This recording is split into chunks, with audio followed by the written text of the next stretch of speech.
Hey guys, welcome to another exciting video where I'll be showing you how I made this backless camisole with just the scraps that I have. Okay, remember this is a no waste zone. We're not wasting anything over here. So if this is kind of video you would like to see, please do remember to subscribe, like, comment and share. And now let's dive into it. Okay, so this right here are the scribes that I use, right? Just few stripes, and this is the big part, which measures, I think, 31, 31 to 20 or thereabout.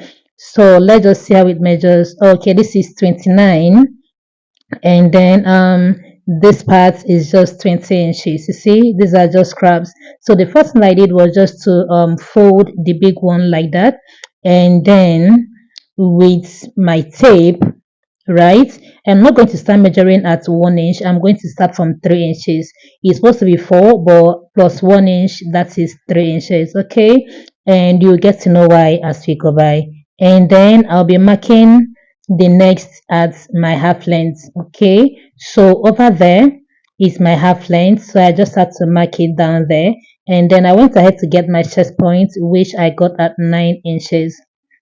Okay, and then I marked that over there. So the next thing I did is to divide my bust into 4 and added extra 4 inches. Okay, and dividing my bust into 4 gave me 10, so I marked 10 from my half length to the chest point and then to the upper part. And now from that chest point I went down by 1 inch again, and then connected it to the up part, just like that. Okay, so the next thing I did was just to cut. Don't forget to subscribe if you've not, like, comment and share. Now let's get to the sewing. So the first thing I did while sewing this is to fold that armhole part. Okay, that size. So I'm just going to give it a tiny fold, very tiny.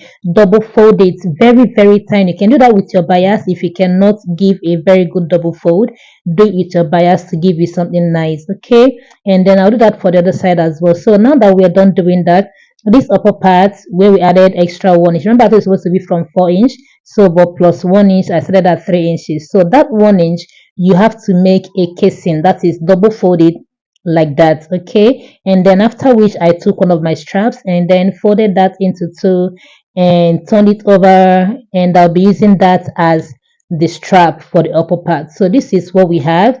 After I'm done doing that, just make your casing and insert that to it. Now the next thing I did was just to fold the sides like so, like I'm doing right now. Okay, and then after that I'm just going to make gathers that will give me my waist divided by 2. Okay, and then I'm going to be attaching this longer strap to it, because that's what I'll be using to tie it at the back. Okay, so you have to sew it in such a way that it is very clean, your seams are not showing, and voila, this is what we have. Now you might be guessing, where will you wear this to? You can wear this as a camisole with, let's say, you want something like touch of Ankara, white jean, white jacket, this Ankara at the inner part of it, or you can wear this over your long shirt gown, or your long shirts, or over your shirt with your plain trousers. Yeah, and that's it. You rock it as you didn't fit. See you guys in my next one. Don't forget to subscribe. Bye.